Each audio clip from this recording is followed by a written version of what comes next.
Unit 2. Father Wolf ran out a few paces.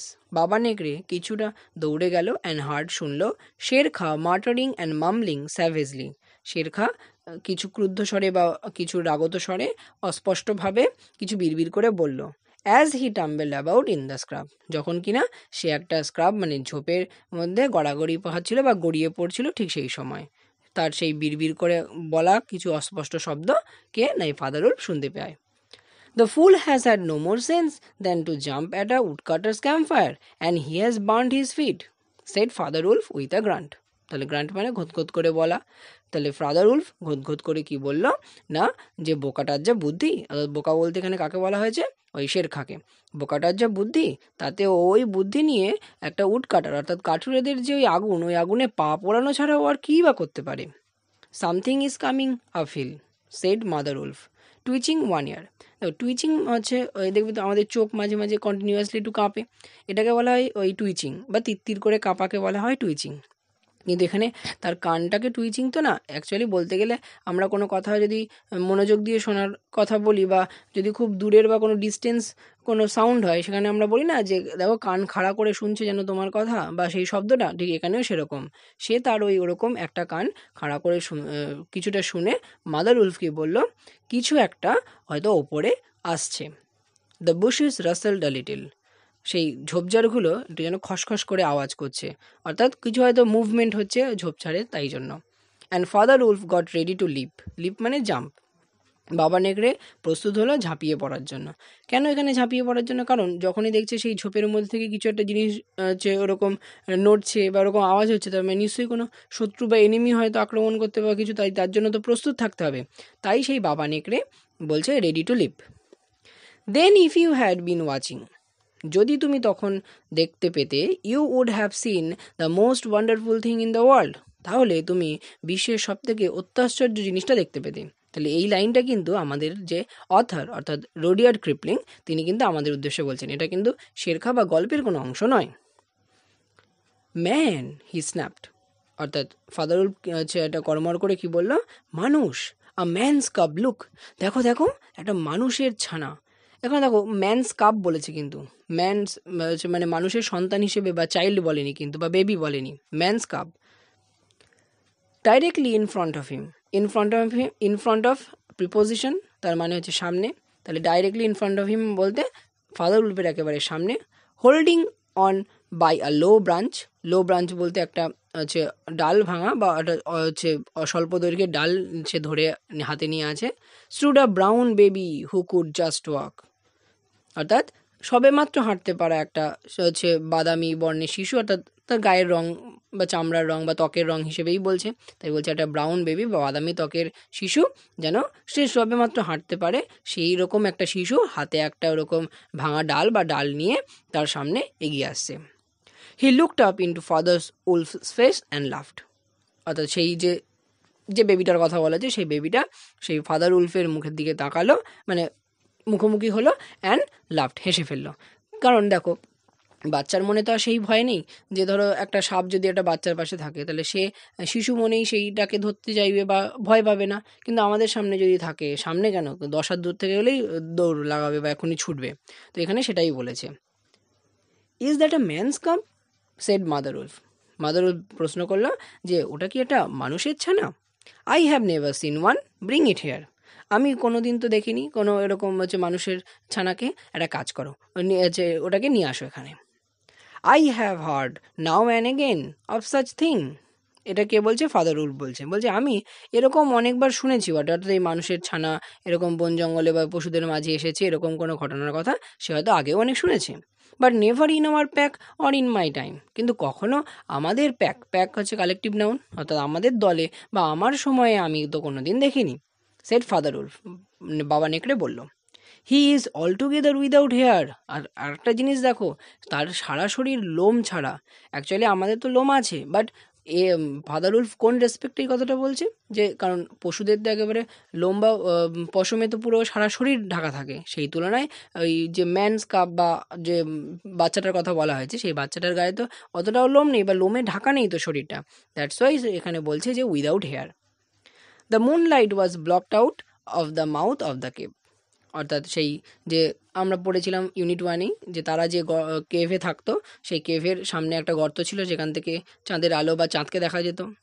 তাই সেই চাঁদের আলো এখন ব্লকড আউট, অর্থাৎ বাধাপ্রাপ্ত হয়েছে। কিসের দ্বারা? For Shere Khan's great square head and shoulders were thrust into the entrance. Entrance মানে প্রবেশপথ। তাহলে ওই গুহার যে প্রবেশপথ, সেই প্রবেশপথ দিয়ে কী হয়েছে, শের খা তার সেই বড় স্কোয়ার হেড অর্থাৎ চৌকাকার বা বর্গাকার যে মাথাটা এবং তার ঘাড় সমেত সেটার উপরে থ্রাস্ট মানে হচ্ছে জোর, বলপূর্বক ঢুকিয়ে দিয়েছে ওর ভেতরে, তাই জন্য ওটা আটকে গেছে মুখটা। What does Shere Khan need, said father wolf. Father wolf বলল, শের খার এখানে কী প্রয়োজন? A man's cub went this way, its parents have run off, demanded Shere Khan. Shere খা যেন মানে ডিম্যান্ড অর্থাৎ দাবি করে বা অর্ডারের মতো করে বলল যে একটা মানুষের ছানা এদিকে এসেছে, তার প্যারেন্ট, তার বাবা মা তাকে এখানে ছেড়ে চলে গেছে বা তাকে ফেলে চলে গেছে।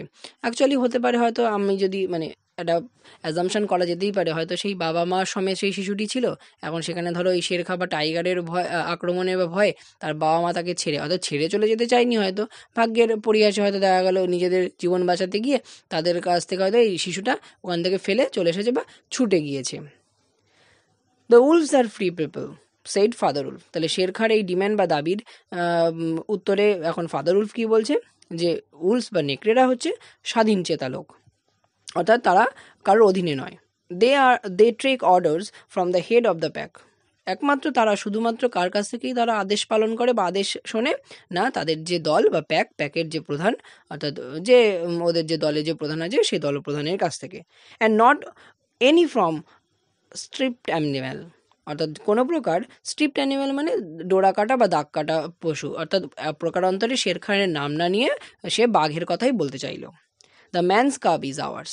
তারপরে ফাদার উলফ ডিটারমাইন্ড অর্থাৎ দৃঢ় করে কি বলল, যে সেই মানুষের ছানাটি তাদের। The Tigers road field the cave with thunder. সেই বাঘের গর্জন যেন একেবারে কি বজ্রপাত বা যেন মানে গর্জন সেই সারা কেভ অর্থাৎ সেই গুহা জুড়ে যেন ধ্বনিত হতে থাকলো। অর্থাৎ কেন টাইগার এরকম অর্থাৎ শের খা এরকম চিৎকার করে উঠলো বা রোরিং করে উঠলো, তার কারণ সে ওই ফাদার উলফ ডিনাই করলো যে সে ম্যানস কাপটাকে দেবে না। তাই mother wolf shook herself clear of the cubs and sprang forward. Mother wolf কী করলো না, সেই আমরা পড়েছি ইউনিট 1-এ যে মাদার উলফের যে 4 যে কাবস ছিল, সেই তারা তার শরীরের আশেপাশে সে যেখানে শুয়েছিল তার পাশেই তারা গড়াগড়ি খাচ্ছিল, লুটোপুটি খাচ্ছিল, কুই করছিল। তাই সেখানে তাদের থেকে মানে তাদেরকে ঝেড়ে ফেললো নিজেদের আশেপাশ থেকে, অর্থাৎ নিজের আশেপাশ থেকে ঝেড়ে ফেলে সে কী করলো, স্প্র্যাং ফরওয়ার্ড। স্প্র্যাং মানে জাম্প, অর্থাৎ সে এরকম লাফিয়ে সামনের দিকে এলো। Her eyes were like two green moons in the darkness. তার চোখগুলো, অর্থাৎ তার বলতে এখানে মাদার উলফের চোখগুলো কেমন না অন্ধকারে যেন দুটো সবুজ চাঁদের মতো লাগছিল। Facing the blazing eyes of the tiger. কি ফেস করেছিল সেই, অর্থাৎ সেই বাঘ অর্থাৎ আমাদের শের খার সেই ব্লেজিং অর্থাৎ উজ্জ্বল জলজলে বা আগুন ঝরানো চোখের সামনে। আগুন ঝরানো চোখ কেন? কারণ শের খা রেগে গেছে, তাই সেই আগুন ঝরানো তেজ বা চোখ বিশিষ্ট শের খা বা টাইগারটার সামনে বা সামনাসামনি সম্মুখ সমরে কে এখন এগিয়ে এসেছে না, mother wolf. Shere Khan might have faced father wolf. সে এবার শের খা বলছে যে শের খা যদিও হচ্ছে যদি ফাদার উলফ তার উপর অ্যাটাক করতো বা তাকে যুদ্ধ বা সম্মুখ সমরে যদি আহ্বান জানাতো, তাহলে কিন্তু সে মাইট হ্যাভ বলেছে, অর্থাৎ সে হয়তো তার সঙ্গে পেরে উঠতো। But he could not stand up against mother Wolf. কিন্তু সে মা উলফ অর্থাৎ মাদার উলফের বিরুদ্ধে কিন্তু দাঁড়াতে পারবে না, অর্থাৎ এঁটে উঠতে পারবে না বা লড়াইয়ে জয়ী হতে পারবে না। He knew that where she stood she had all the advantage of the ground. কারণ সে জানতো যে মাদার উলফ যে স্থানে বা যে জায়গায় তার প্রতিপক্ষ বা তার বিরুদ্ধে দাঁড়াবে, সেই জায়গাটি তার পক্ষে হয়ে দাঁড়াবে। তার পক্ষে বলতে মাদার উলফের পক্ষে হয়ে যাবে।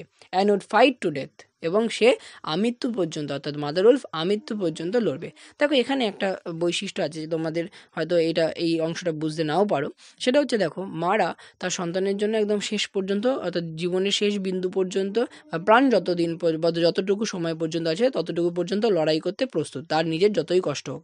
তাই এখানে বলছে যে যদি বাবা উলফ সেই ম্যানস কাপটাকে রক্ষা করার জন্য এগিয়েও যদি আসতো, তাহলে সে অর্থাৎ শেরখা পুরুষ এবং হচ্ছে পুরুষ উল্ফ বা ফাদার উল্ফের সঙ্গে সে লড়াই করে হয়তো তাকে হারিয়ে দেওয়ার মতো সেই ইগো ক্ল্যাশ বা সেই যাবতীয় শক্তি হয়তো তার ছিল।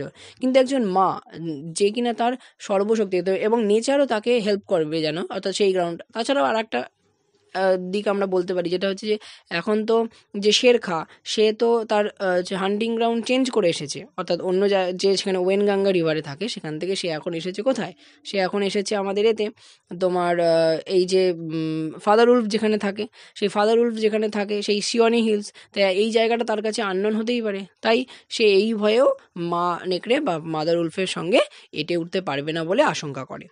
So he backed out of the cave mouth গ্রোলিং।